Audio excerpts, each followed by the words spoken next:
Ladies and gentlemen, please put your hands together for our moderator, Mr. Sameer Dua, who is the CEO, C-level and top business strategy consultant, leadership coach, best-selling author, and TEDx speaker. So everybody please put your hands together for Mr. Dua on stage.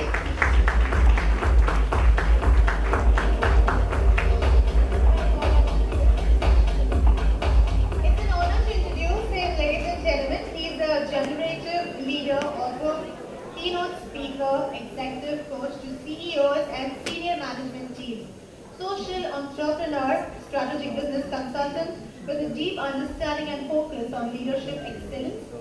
He specializes in working with heads of organizations, business units to enable them to generate extraordinary results. Ladies and gentlemen, that is Mr. Sameer Dua along with us, everybody.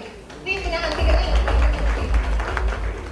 And now it's time to introduce our panel members. Dr. Karan Gupta, he's the Howard Allen Education and Career Consultant, social activist, MD, IT, India and South Asia. There he is. Everybody please put your hands together.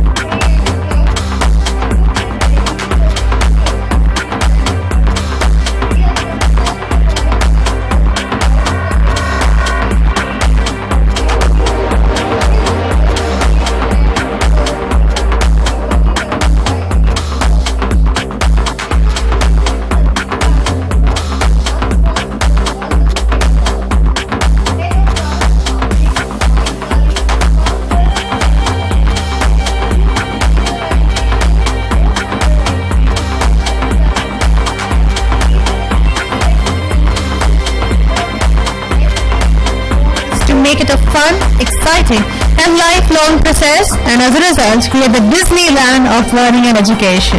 Please put your hands together for Gautam Khetrapal on stage, ladies and gentlemen. A very warm welcome to you, sir. I would lead the discussion with the moderator. Over to you, sir. Thank you.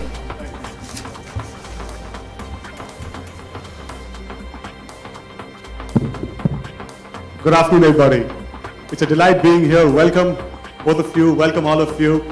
I have been with education for about 25 years now, a little over 25 years actually, and traditional education for 21 years.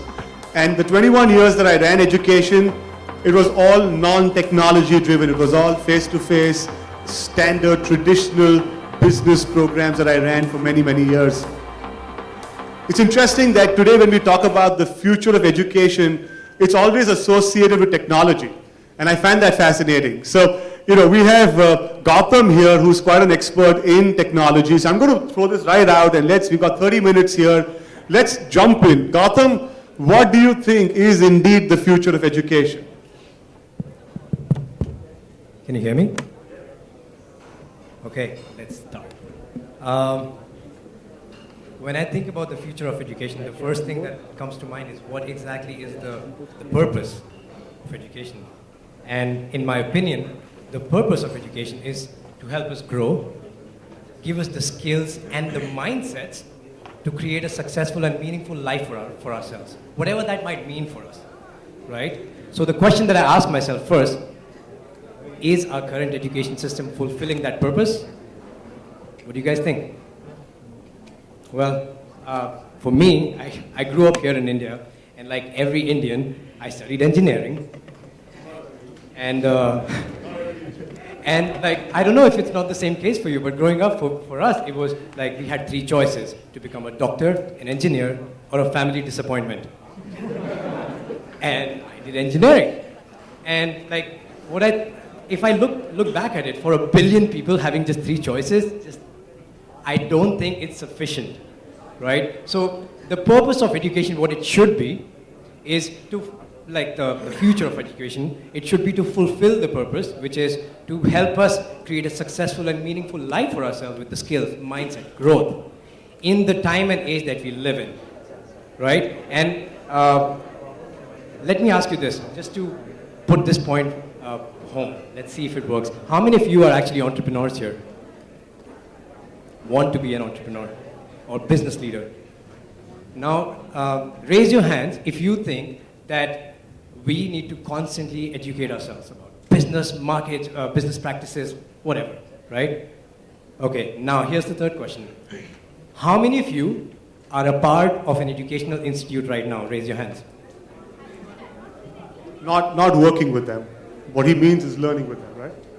Yeah, learning with them. Like in a university, in an education institute, 1/3 the room. Okay. And that's the problem.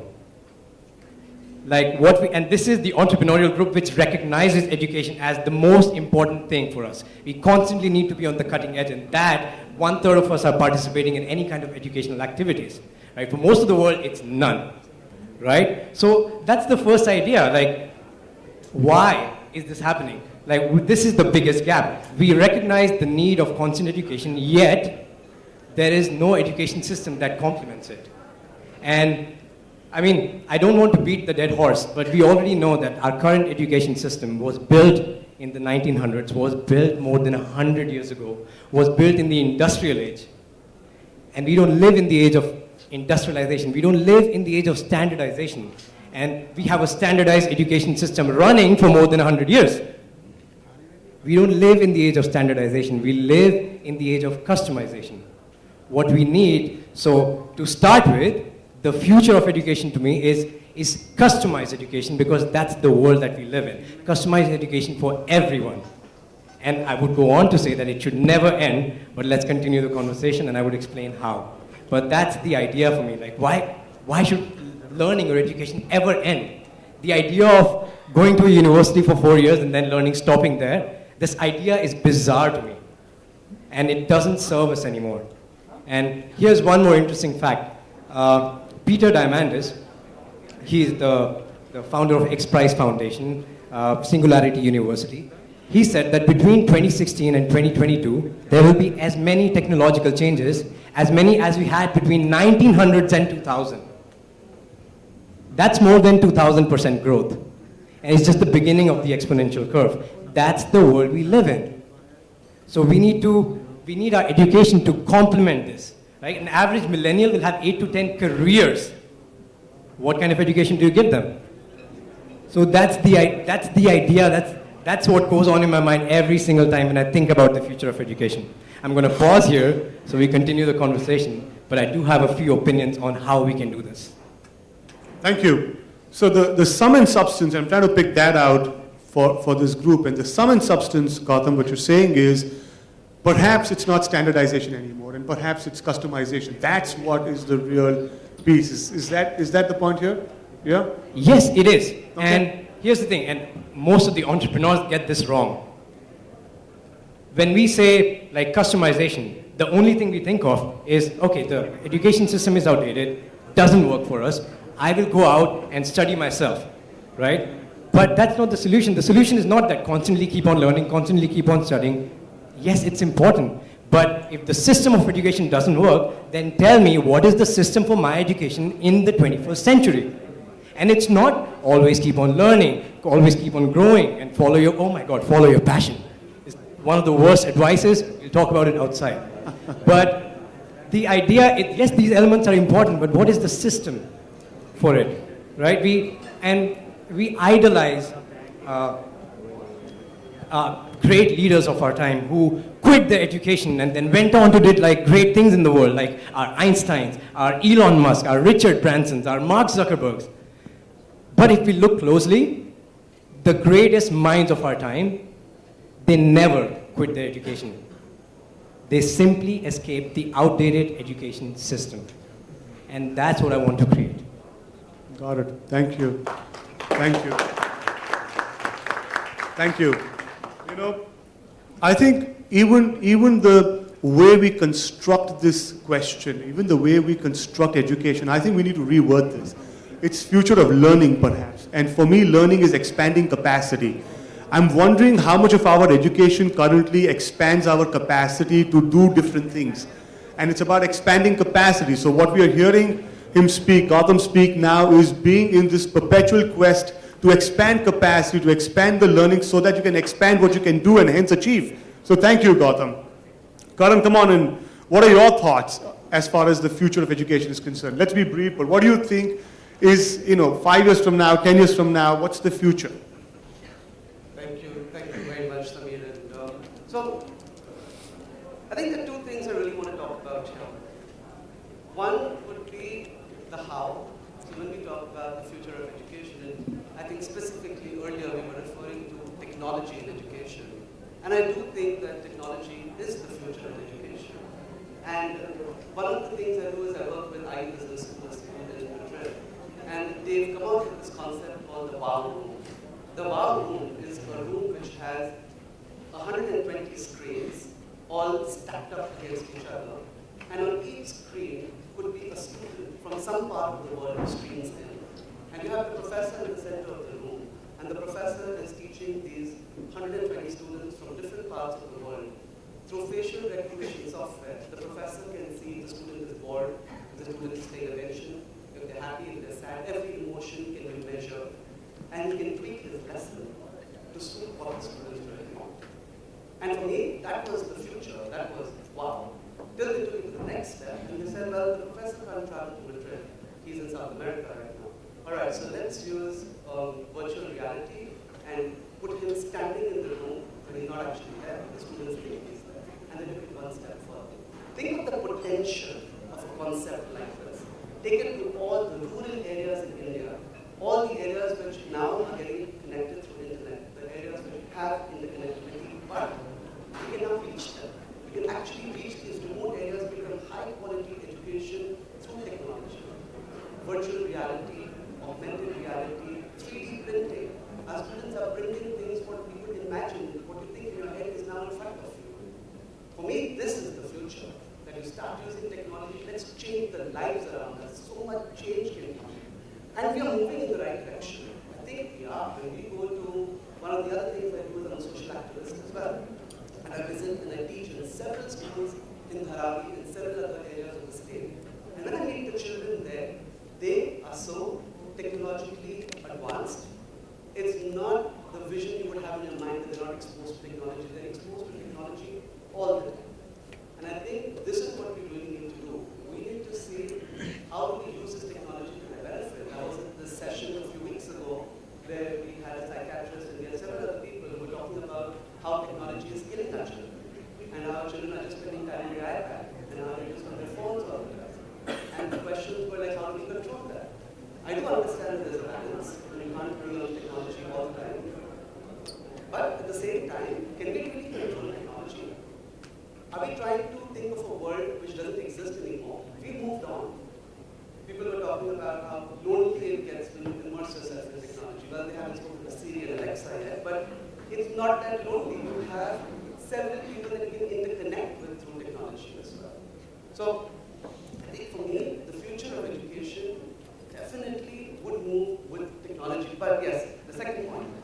So the second point with education, and specifically related to entrepreneurship and this startup summit that we are in right now, the question is, can entrepreneurship be taught? In education, when we talk about the future of education, can entrepreneurship be taught? And we toyed with this question for a long time.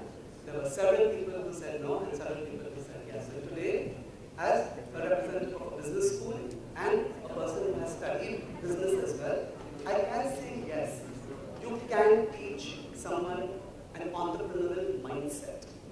You can teach someone how to identify the next big entrepreneurial opportunity. That can be taught. How, you may ask? It can be taught through motivation. Teach people what motivation is. Teach them how to motivate others. Teach them to identify motivation. In addition to that, teach them humanities. Teach them psychology. Teach them the important traits of a successful entrepreneur. Back in the late 1800s, they said medicine cannot be taught. Medicine has to be learned on the train. Doctors cannot be given medical education. Think how dangerous that thought was, which was accepted for the longest time. We need to make sure that the same thought does not lead into entrepreneurship and startups. It can be taught in different ways. I'm not saying teach badges, teaching concepts. I'm talking about actually doing.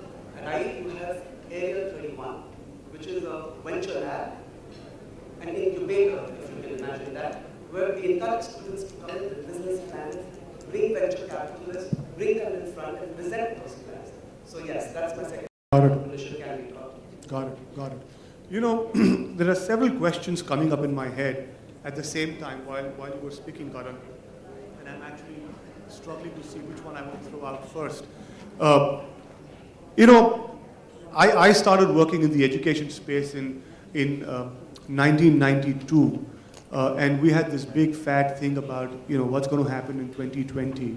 In 2005, we had the Knowledge Commission that came in, and all of that happened, and you know, all of this that's been going on, and you know, there's been phenomenal stuff that's happened. But yet we're still in the same traditional old colleges. And while on the one hand you're seeing all that's happening, and on the other hand you're still seeing a lot of what I think is traditional education, which is not increasing capacities of our youth. And I think one of the key pieces here, as far as the future of education is concerned, and I'm throwing in my two-bit here, while I'm the moderator, I'm going to ask these guys questions. I want to throw my two-bit here, is we want to recognize that entrepreneurship, for example, or medicine, for example, these are practices.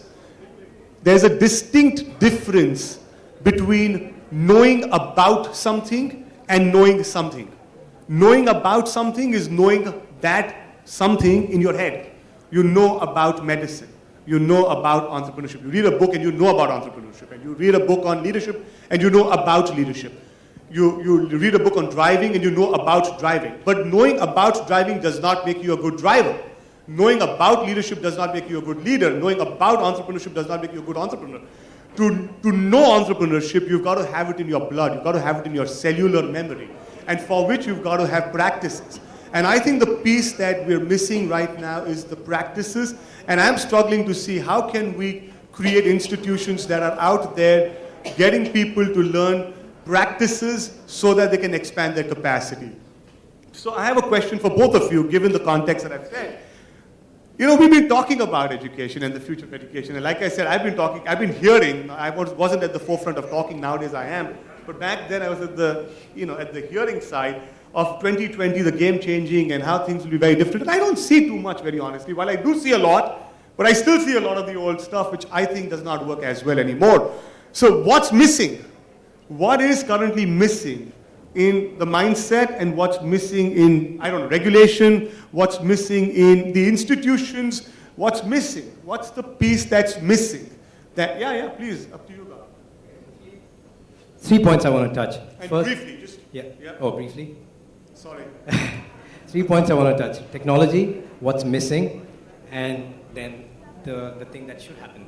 The technology, as Ms. Pooja in the morning keynote beautifully mentioned, to me, technology is an accelerator. But you need to know which direction you're going.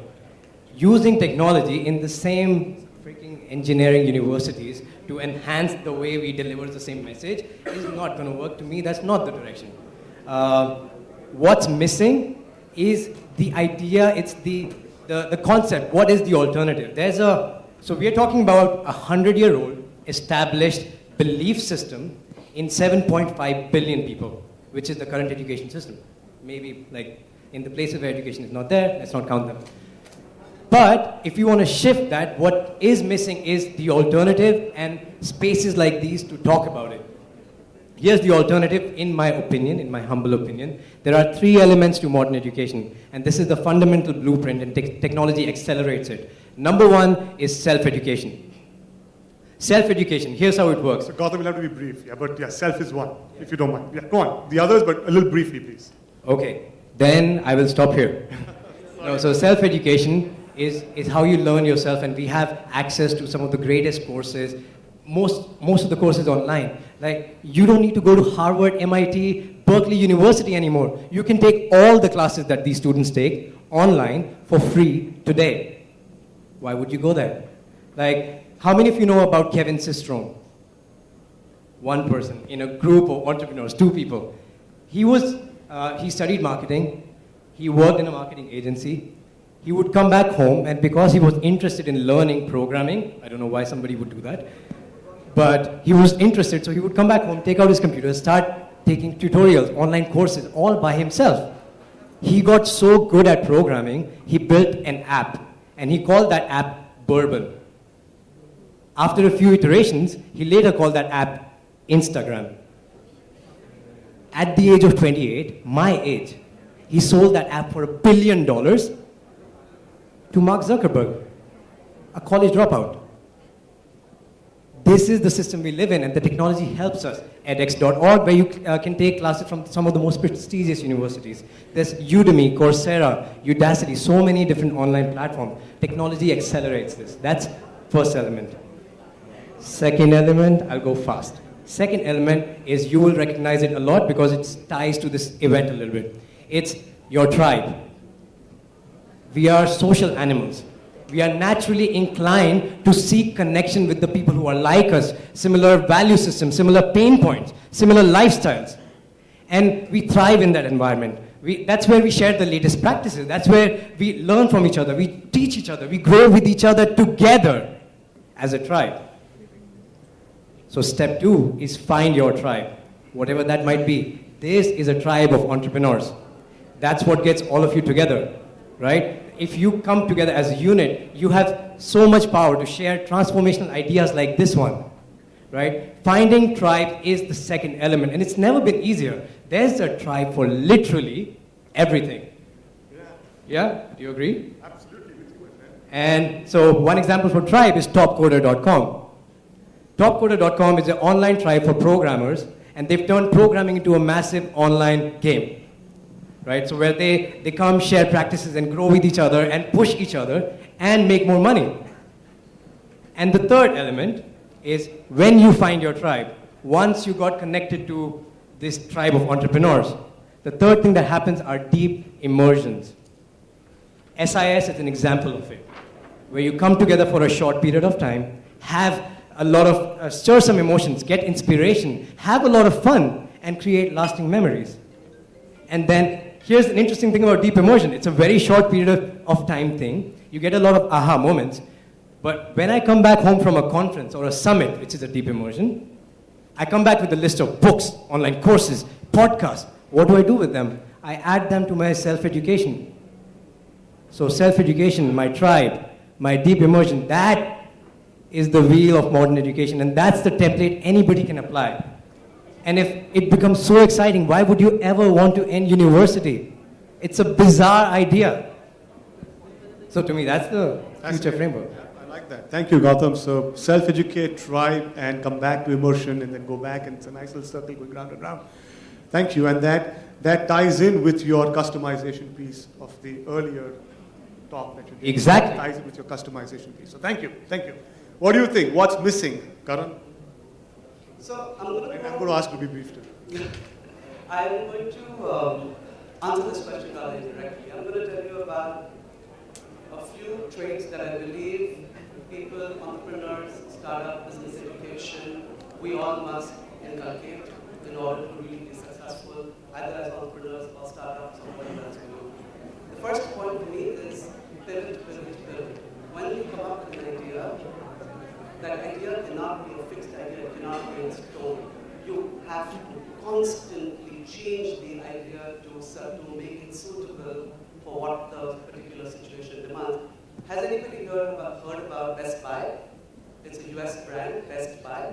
Yeah? It's just like the Chroma and the Reliance Digitals of India. So Best Buy faced a unique problem when Amazon.com was launched, that people would come into the store, touch the TVs, touch all the electronic goods, and then open Amazon on their phone and buy it on their phone. And Best Buy reached a point of bankruptcy because they had no more business. Amazon had taken all the business. So at that point, they had to pivot their business model. What do you think Best Buy did?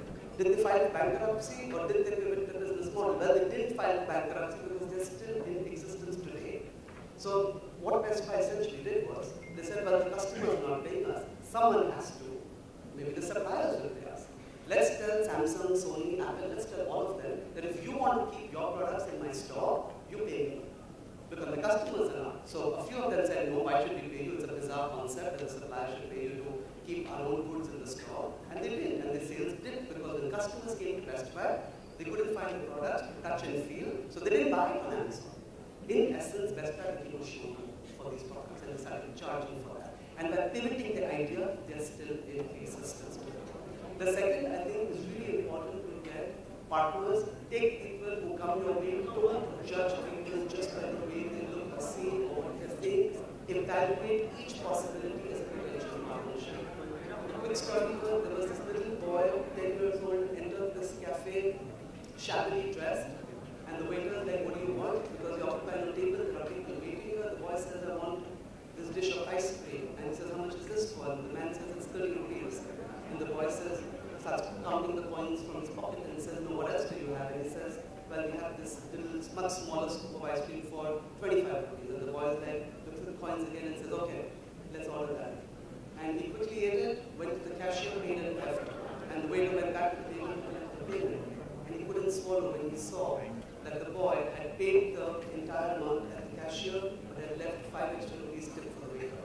So he couldn't fathom that instead of ordering what he wanted, this boy was actually trying to be a good person and even help the old waiter who was serving him. So partnerships, don't judge people. Right? That's really something that we should all deeply think about. Third is that be disruptive in your thinking. I don't need to go talk about Uber and Airbnb and all the companies that are Bitcoin, a bank without cash. I don't have to talk about disruptive ideas because that's what you have to think. What's disruptive? For just believe in yourself. Just believe in yourself. This man was 65 years old, was living on $99 social security checks, had no money left, decided that I make excellent chicken, let me go and sell my recipe to different restaurants. He goes there, nobody wants to take his recipe, he didn't ask for money, he said, give me a percentage of your profits. Nobody agreed. 1,009 times he failed.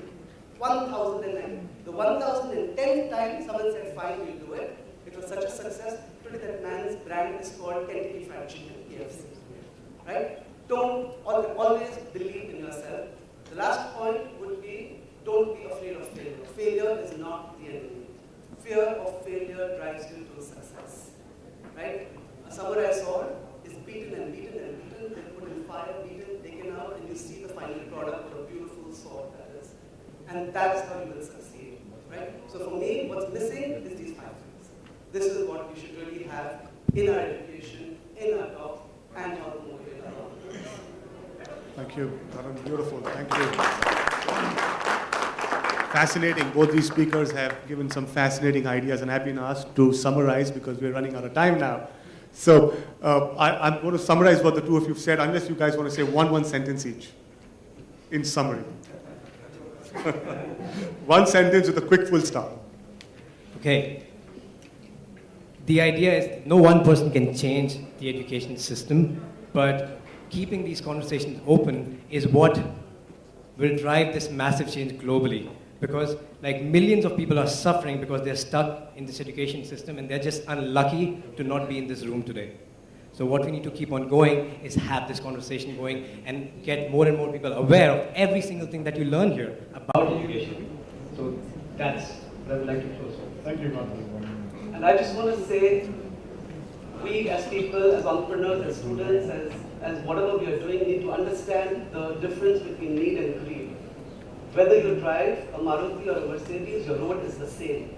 Whether you have a Samsung or a Nokia, the person calling you is the same. Right? There is a difference between need and greed. But need can be satisfied, but greed cannot. And entrepreneurs need to learn that there is a distinction. Don't let your need become greed. So yes, that's it for me. Thank you. You know, like I said, 20 years ago I was hearing about the future of education, and that 20 years ago has happened. This is that future we were talking about 20 years ago, and I'm not that old. But nonetheless, point here is, you know, the one key thing here is that there is a huge opportunity.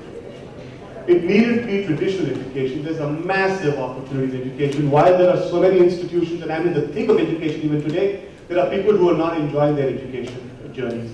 I love the ideas presented by Gautam. He says it's very simple, customize it. Figure a way out to customize it. figure a way out to provide people opportunities to self-learn, get them to find their tribe, give them a platform to find their tribe, give them, what was the third one? Deep immersion was the third one. So deep immersion, tribe, and self-study, and that's a nice little loop. And our friend here says, disrupt. You want to disrupt and don't worry about failure. And I can say this to you that there's a massive opportunity in this space if you've got the idea. Thank you guys, thanks for having us here.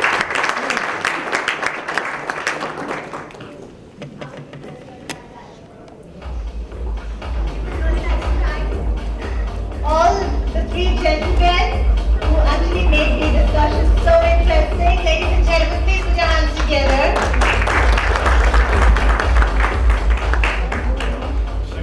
That's a fantastic picture, but before you all leave and take your seats, we have a small token of appreciation to be given away on behalf of this summit. We would like to firstly felicitate Mr. Samir Dua. Thank you so much. You were a fantastic moderator today for this panel discussion. We would now also like to felicitate Mr. Karan Gupta. He's a doctor, by the way, but he doesn't look like a doctor though. Thank you so much. And we would also like to felicitate Mr. Gautam Khetrapal. We would actually understand the Disneyland of education out there. Thank you so much, sir. It was fantastic. Thank you, gentlemen.